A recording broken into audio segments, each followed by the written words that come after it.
Fala de sumandos, muito boa tarde e vamos iniciar o nosso Reflexões da História.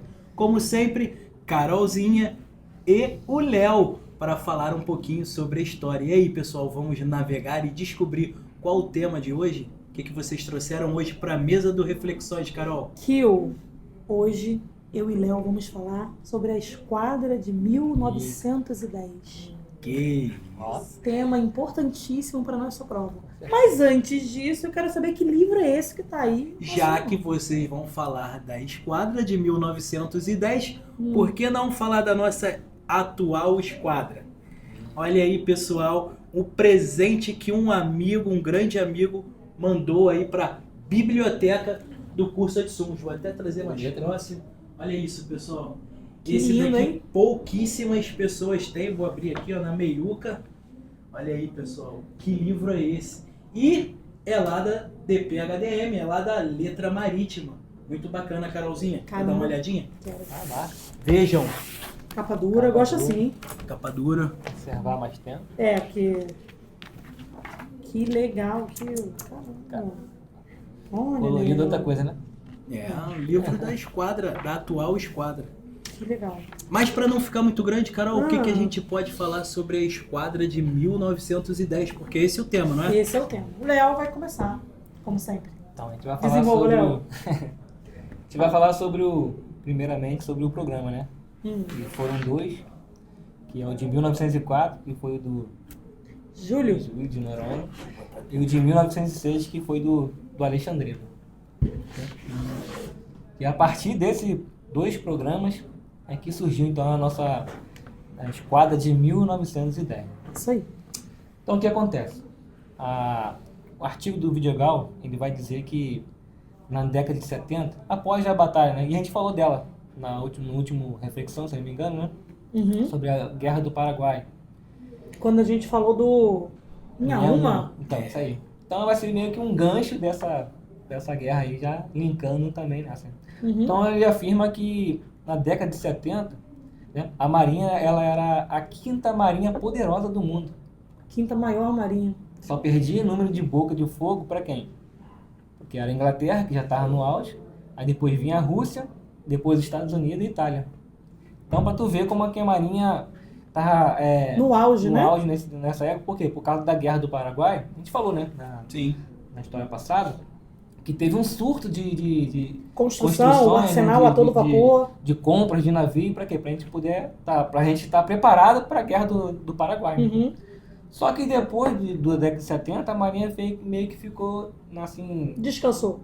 Ficou meio largado, não é essa palavra correta, né? Mas ficou meio de lado, vamos dizer assim. Deixado de lado. O governo não investiu tanto como deveria. Deveria dar aquela continuidade, no caso ali da... A guerra acabou, né, Léo? Então, assim, não tem mais guerra, para que gastar dinheiro com tantos navios poderosos, né? Deixa os que já estão, que é muito comum, né? Outras marinhas também fizeram isso. O brasileiro pensa muito dessa forma, não tem guerra, para que força armada? Para que Isso marinha? aí. Sempre costuma, assim, às vezes, da pessoa achar que é sempre guerra, mas não é isso. Mas só um ponto, um assunto interessantíssimo para nossa prova. Uma das missões do plano estratégico da Marinha, que é o PEM 2040, é trazer para a população brasileira a mentalidade marítima, que é essa questão de mostrar para as pessoas a importância da Marinha, qual o papel que ela desempenha no Brasil.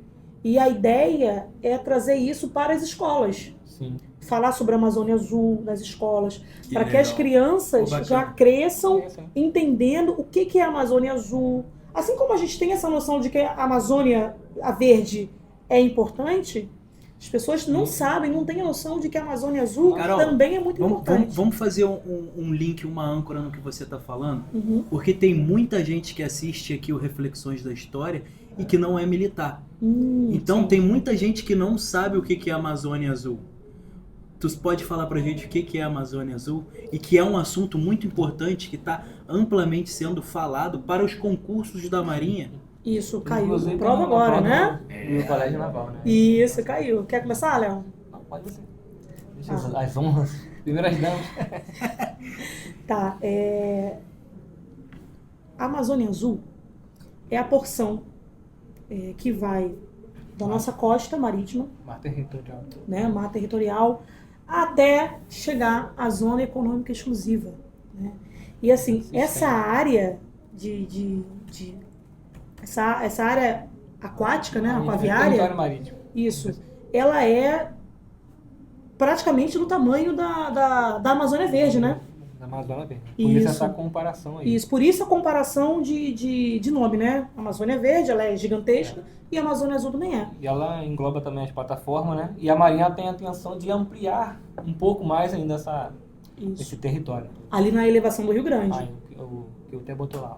Isso. É justamente essa parte azul ali, tá vendo? Isso. Olha aí, pessoal. E é rica de recursos, né, naturais. É muito grande. A nossa Amazônia Azul. Então, se você não estava sabendo, essa é a nossa Amazônia Azul. Inclusive o pré-sal está nessa área aí também. Isso aí. Nossa reserva. Então é todo o entorno aqui do país, tá vendo, pessoal? Da costa brasileira. Da costa brasileira, essa área marítima aqui, ao entorno do país, incluindo algumas ilhas. Que tem dimensões praticamente no mesmo tamanho, em área, né, da Amazônia Verde. Só Amazônia lembrando que há pouco tempo o território da Amazônia Azul foi ampliado, então é algo bem bacana de vocês aí que estão assistindo aí o Reflexões da História, dar uma pesquisada. E aí vou ainda puxar mais o link, porque o Reflexões da História tá ficando cada vez mais complexo. Só dica boa. Sim. E a pergunta que eu vou fazer para vocês aí que estão vendo, né, o nosso Reflexões da História é: você que vai prestar concurso para a Marinha, tanto de área externa, tanto concurso externo como concurso interno, já fez uma redação sobre a Amazônia Azul? Porque se não fez, já está no erro. Já está no erro. Deveria. Fazer, né? É um assunto altamente potencial, né? Para as provas de Marinha. De Marinha, né? Você que vai fazer prova para Marinha, isso. É sempre bom de cara já fazer a importância a primeira redação que você tem que fazer é a Amazônia Azul. Amazônia Azul. Economia, segurança. Voltando ao assunto, porque senão a gente... Voltando, vamos lá. Então a Marinha, ela estava nessa parte da década de 70, né? Era quinta. Só que devido a ela ficou um pouco de lado e tudo mais... Decidiu não investir, o governo decidiu não investir tanto na Marinha. Só que a gente estava na época da Revolução Industrial. E aí mudanças estavam acontecendo constantemente, né? Principalmente na Marinha de Guerra. Estava sendo modernizada cada ano, cada passo, né? Pela França, pela Inglaterra.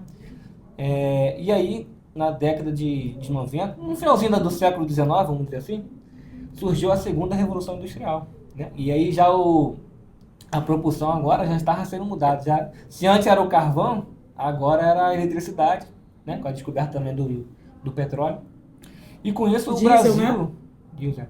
Com isso o Brasil não estava conseguindo mais acompanhar essa tecnologia, né? Porque parou de investir. E para completar, depois da nossa República, né? Declaração da República, estourou aqui no Brasil 2 revoltas, né? Que foi chamada de Revolta da Armada. E aí que a Marinha ficou mais de lado ainda. Então, quando a gente chega no século XX, o nosso livro vai dizer que a Marinha estava praticamente obsoleta. Mas obsoleta por causa da esquadra, não, por causa das tecnologias, que a gente estava muito defasado das outras marinhas, né? E a retaliação do período do início da República, sim, né? Porque assim, né, o contexto da situação, que é interessante do que o Léo acabou de falar aqui. Quando é instaurada a República no Brasil, 1889, né? Sim. Bem no iniciozinho, 1891 e 1893, a gente teve 2 revoltas na Armada. E isso fez com que a Marinha fosse persona non grata, né, para o governo. E aí, o que o governo pensou? Poxa, eu vou parar de investir aqui, porque se eu armar muito eles podem se revoltar novamente. Então, isso também contribuiu. Não tínhamos guerra, né? E com mais essa questão da Marinha se revoltando, né? Os oficiais de Marinha, né? Então, isso meio que fez com que o governo deixasse de lado e não quisesse investir tanto, não quisesse armar tanto, com um possível medo da Marinha querer novamente se revoltar contra a República, né? Isso aí. Só que o que acontece? As guerras tinham acabado do Paraguai, mas as tensões continuavam. Isso aí. E nessa época essa virada do século XX, já no início, já tinha várias tensões. Já era o quê? O expansionismo dos Estados Unidos. A gente tinha o expansionismo militar da Argentina, do Chile. As tensões entre eles estavam aumentando. A gente tinha a questão da Guiana francesa lá, então, né? Estava aqui na América do Sul. E várias outras questões também, né? E a região do Sul ali, a região latina, sempre teve conflitos, né? Confusões. Por quê? Porque a Argentina sempre estava de olho naquela parte ali, né? Sim. E aí, então, o Rio Branco, né, que era nessa época de 1902, bem era no o início, ministro das Relações Exteriores. Isso aí, ele assume o Ministério aí das Relações Exteriores. E ele percebeu a importância de a gente ter uma marinha que pudesse atuar nessas regiões, né, e que fosse uma marinha forte e de poder dissuasório, né? Porque a marinha, como eu te falei, já tinha ficado de lado. Só que, por causa dessas questões, né, com a Argentina e tudo mais, a gente precisava voltar a ser aquilo que a gente era na época do Império, né? Porque a Marinha, como eu falei, ela terminou como a quinta. Só que ela tinha esse certo prestígio naquela época, né, na questão da América do Sul, né? Aqui porque era a Marinha invicta de Tamandaré. Porque era invicta de Marinha, você gosta. Muito bom, Carol. Só que, bem lembrado. Só que a partir da década de 70, quem é que estava surgindo agora como poder, né, assim, político? Argentina e Chile. Não? Então a gente não podia ficar para trás, né? Porque senão a gente ia perder essa influência que a gente tinha no continente americano aqui na parte do sul, né? No continente do sul. E aí então um homem chamado José Maria da Silva Paranha, que é o Rio Branco, ele ali no Congresso, ele apresenta esse programa de 1904, que é chamado de 1904, né? Do Júlio de Noronha, que era o ministro da Marinha. Ele assume também em 1902, ele entra como ministro da Marinha. Que antes era chamado de ministro da Marinha e hoje é comandante da Marinha. Para quem não sabe, é a mesma coisa. Ainda mais se alguém for de fora, né, não souber. Sim. E aí ele se destacou muito, porque ele conseguiu no Congresso, né, aí, juntamente com o deputado doutor Laurino Pinta, a gente tem até um rebocador com esse nome, né? A gente que foi lá visitar o museu, né? Fica no museu na Continua até hoje na ativa, né? E é desse ano aí. Ele consegue levar ali no Congresso, né, esse projeto do Júlio Noronha. Só que nessa época também existia dois pensamentos, né, duas correntes, vamos dizer assim. A primeira corrente, não sei se tu lembra dessa. Só um pontozinho antes de você continuar, que eu acho interessante de falar. Quando o Barão do Rio Branco ele tem essa ideia de reaparelhar a esquadra, tem a questão da Revolução Industrial, né, das novas tecnologias, mas o livro Síntese Histórica, esse aqui esse livro aqui, quem leu, hein? Agora não muita coisa. Dá tempo não. Agora não dá mais tempo, mas quem leu. Ele toca num assunto muito bacana. Eu acho até que é um ponto cego. Não sei nem se eu deveria estar falando isso aqui, tá? Porque são concorrentes, né? Eu tenho meus concorrentes. Mas deixa eu levantar só um pouquinho da bola. Quem quiser depois pesquisar um pouco mais sobre isso. Existiu... O Brasil estava... Porque assim, como que o Barão do Rio Branco consegue pegar uma república que estava com medo da Marinha se armar novamente e libera a construção, porque isso não é barato, libera esse reaparelhamento da esquadra. O que aconteceu, isso é muito importante, o que aconteceu para você transformar o pensamento das pessoas que não queriam armar a Marinha novamente para que elas decidissem e aprovassem que a Marinha deveria se armar? O Brasil, nesse período, começou a ser cercado. Como assim? Em 1895, a gente teve as questões de Palmas, que o Léo comentou. Ele falou por alto, mas não detalhou. As questões de Palmas, que era uma região que a Argentina estava brigando, querendo dizer que era dela, e o Brasil não, mas é meu. Era mais ou menos ali entre Paraná e Santa Catarina. Pegava um pedaçozinho desses dois estados lá no sul. Então, era uma briga que estava tendo, que quem remediou isso foi o presidente dos Estados Unidos, que remediou essa... De quem é o território? Se é do Brasil ou se é da Argentina? Ou seja, teve essa tentativa de invasão do território brasileiro no sul. No mesmo ano, ainda em 1895, A gente teve na Guiana as questões... Gente, esqueci o nome. Não é questões da Guiana, esqueci. Falando aqui na parte de cima? Isso, esqueci o nome dessa... Foram questões de alguma coisa que eu esqueci. Mas teve também uma outra briga de território, tá? Da França querendo um pedaço, ele queria... tinha a Guiana Francesa, né? Que lá atrás, assim, quando o Portugal, né, veio para o Brasil, fugindo de Napoleão, quando ele invade lá a Guiana, né? E depois ele devolve, a França alega que ele devolveu menos do que deveria. Então, existe essa briga de território, né? De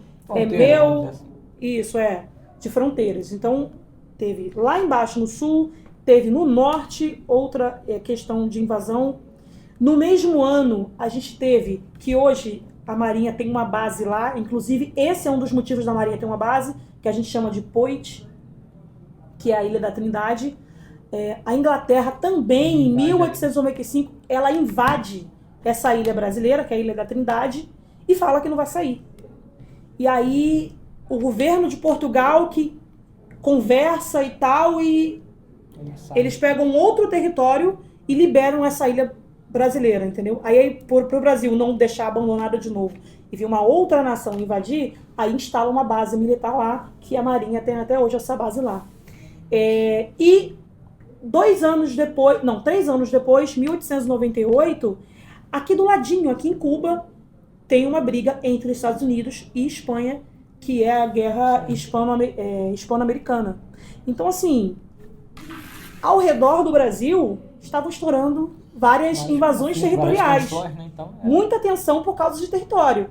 E a Marinha não tinha, estava sucateada. Então, foi com esses problemas que o Barão do Rio Branco consegue convencer o Congresso que não queria armar a Marinha de reaparelhar a esquadra, por causa disso aí. Existia um interesse externo pelas regiões aqui do Brasil. Bom, belo ponto. E também tinha a questão financeira também, né? Porque devido às guerras que a gente teve antes, o Brasil estava também numa certa crise financeira ali, né? Mas depois, quando na virada do século XX, eles conseguem essa ajuda financeira aí e conseguem Questões do Amapá. Esse era o nome. Tá, que eu falei lá de cima, mas... Questões do Amapá. Carol, questões de Palmas, questões do Amapá. Macetezinho pro pessoal que faz os vídeos aí pro YouTube. Na dúvida, você bota os inscritos pra responder. Tipo, responde aí. Então, se você não veio até aqui e não sabe, responde aí, pessoal. Qual é o nome das questões? E aí, voltando, cara, vamos lá. A gente, nessa época, tinha dois pensamentos. Duas correntes. O primeiro era que o Brasil ele devia possuir navios grandes, né, poderosos para poder atuar. E o segundo era que a gente precisava de navio grande, nem poderoso. A gente precisava de uma quantidade de número de navios, né, para poder aí manter as linhas de comunicações, né, e também proteger a costa litoral do Brasil. Que é grande pra caramba. Né? E aí qual dessas correntes vence? O primeiro, que era possuir navios grandes e poderosos, né, e aí pelo poder de dissuasão, vamos dizer assim, né, ou navios pequenos, mas em grande quantidade. E aí vem essa segunda corrente, que era justamente defendido por Júlio de Noronha, né? E aí ele consegue, então, juntamente com o deputado também, Laurino Pita, que foi muito importante nessa época ali, de convencer também ali no Congresso. E aí o projeto é aprovado em 14 de novembro de 1904. E aí Júlio de Noronha, para dar prosseguimento, em 1906, ele vai fazer uma viagem de inspeção lá na Ilha Grande. Porque ele quer transferir, né? Porque o projeto não consistia só em navio. O projeto dele também consistia em quê? Na construção de um arsenal novo, um arsenal modernizado, né?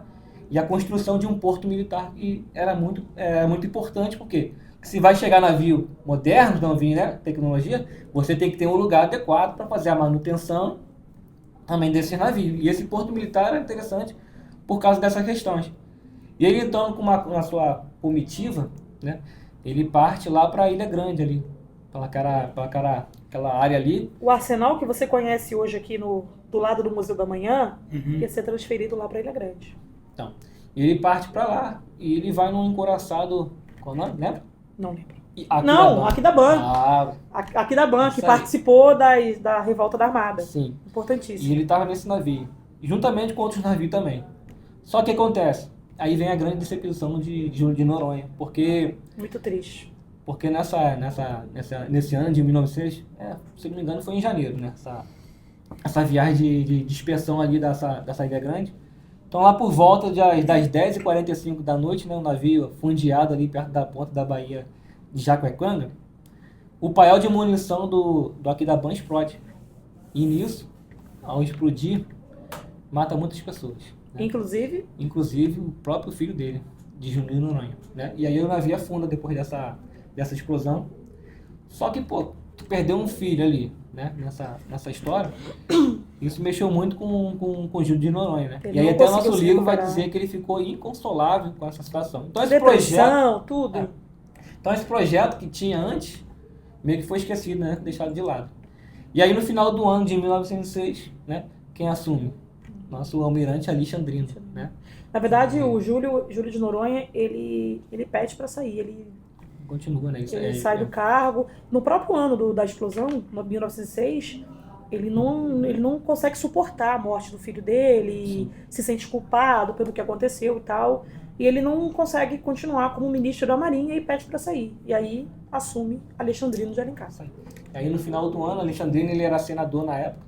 Só que Alexandrino ele era totalmente a favor do Brasil obter navios grandes, maiores, né? Júlio de Noronha era navios pequenos, mas em grande quantidade. E Júlio de Noronha, Alexandrino já era ao contrário, né? Então agora, juntamente com o deputado José Carlos de Carvalho, e juntamente com ele consegue fazer essa alteração no programa do Júlio de Noronha de 1904. Mas por que ele fez essa alteração? A história está continuando, né? A história não para, e é muito interessante por causa disso. No ano de 1906, tinha surgido, não sei se você vai lembrar, um navio muito poderoso naquela época ali, que era justamente o Dreadnought. Dreadnought, né? O que acontece? Na batalha que teve um ano antes, né, em 1905, que até o nome meio difícil, Tsushima, que foi uma batalha entre quem? Uma guerra entre russos e japoneses, né? E aí, dessa batalha, onde o canhão de grosso calibre ele foi ali consolidado, vamos dizer assim, né? Mostrou a eficácia desse calibre. Então, todas as experiências que teve nessa batalha, que estourou nessa batalha, a Inglaterra ela vai e pega e constrói tudo isso, né? Junta todas essas experiências, essas técnicas, canhão, tudo, junta só num navio só, que é o Dreadnought. Legal que quando a gente foi no Museu Naval, lá tinha um protótipo do Dreadnought. Muito legal. Porque assim, a gente lê sobre como que era esse navio e tal, só que lá tem uma maquetezinha, muito legal, muito bacana. Ele foi tão assim importante que ele dividiu.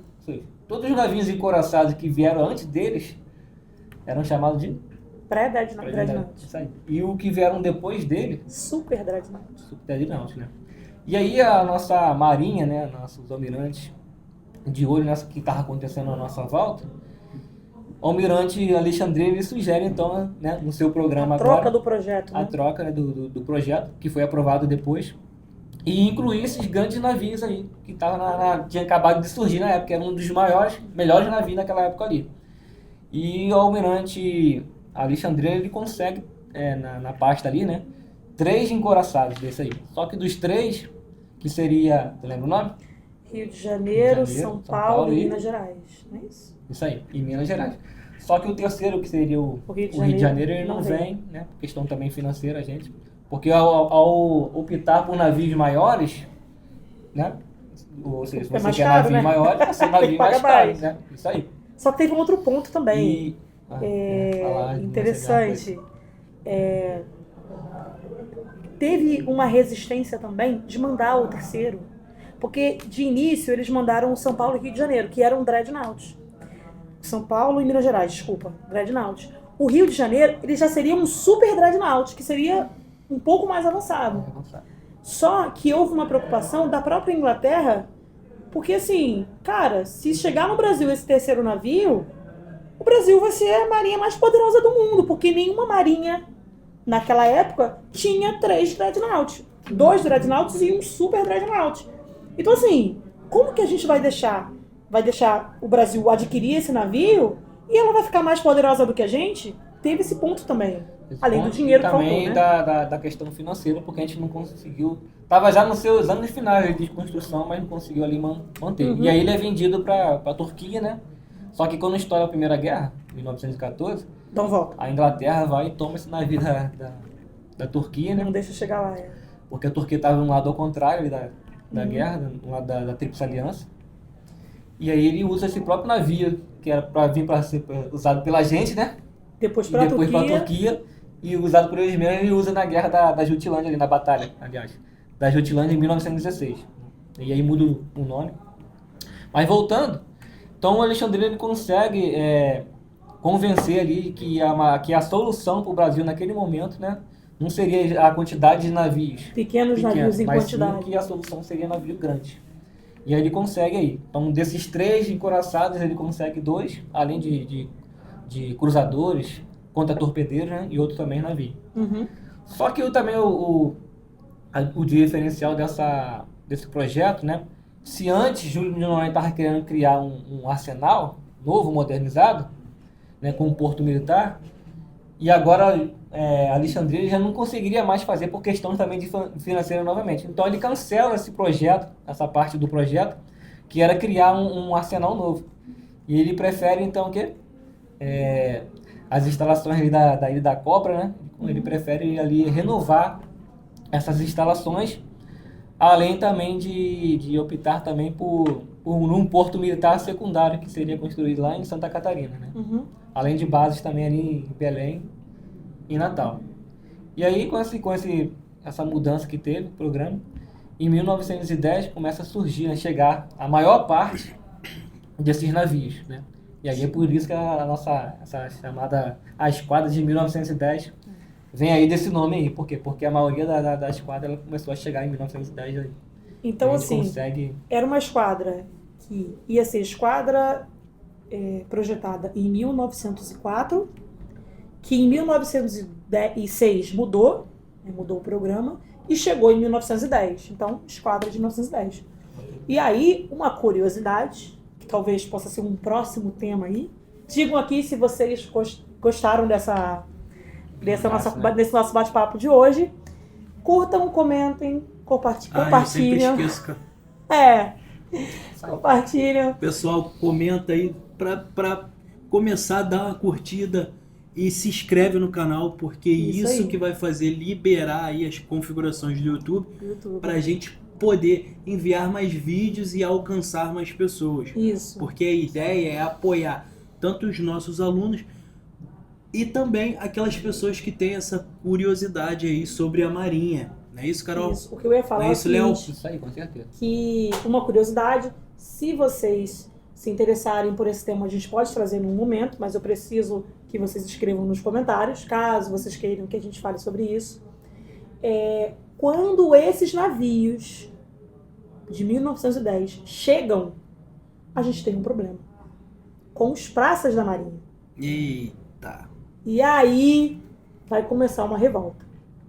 E aí, pessoal, vocês sabem que revolta é essa? Vai começar uma revolta em 1910 por causa da chegada desses navios aí novos, desse reaparelhamento da Marinha. Tá lá no livro, tá aqui, hein?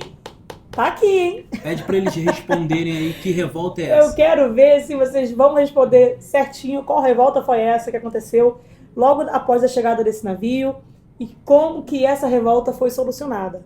Teve um almirante responsável por solucionar essa questão aí, que era o novo comandante, na época ministro da Marinha, que resolveu esse problema com os praças, né? E, inclusive, ele tem um centro também de adestramento. E aí é legal, hein? Legal. Quero ver se vocês sabem aqui. Kill! E aí? Fala, Carol. E aí? Bonezinho? Bonezinho. Esse bonezinho aqui. Cara, esse boné é muito bom. Meu Deus do céu. Boné de Suns. Quero saber quem é que vai responder. Qual é a revolta que veio por causa da chegada da esquadra de 1910. Então é isso. Bonezinho para quem responder aí. Sorteio, é óbvio. E aí vamos fazer aquele convite, Carol. O aluno que quiser vir aqui no Pod Sumos e comentar qualquer tema aí para vocês. Sentar, vai ser sempre bem-vindo. Sempre bem-vindo. Vai sentar aqui, ó, na cadeirinha e a gente vai discutir sobre o tema que você quiser e abordar aqui no Pod Sumos, não é isso, Carol? Ótimo. E aí, finalizamos por hoje? É muita mais coisa, mas com o nosso tempo Nossa, tá curto. Muito grande, então você não vai virar um podcast no máximo, mas de 2 horas. Creio eu que a gente chegou a atender alguma... Ele conta a história, ele conta o livro alguma, todo né? da síntese histórica. Mas já quem prestou atenção hoje teve muito bizu aí que pode muita falar. coisa. Esse Reflexões da História sai da história, vem pra vida muita real. Muita coisa. É, muito bacana. Pô, muito bom ter vocês inclusive aqui. Dos nomes que eu falei aí, juntamente. Não foi só o Mirante, mas outras pessoas que estavam por trás também ajudando, que pode estar lá na prova. Se tiver na prova aqui o... Olha aí. Caramba. Eu acho que aqui hoje, só hoje já teve uma questão da prova. Olha só. Então vamos lá, pessoal. Seguimos firme rumo à missão, que é a aprovação de vocês aí. E a nossa também. Então vamos lá, pessoal. Vem com a gente.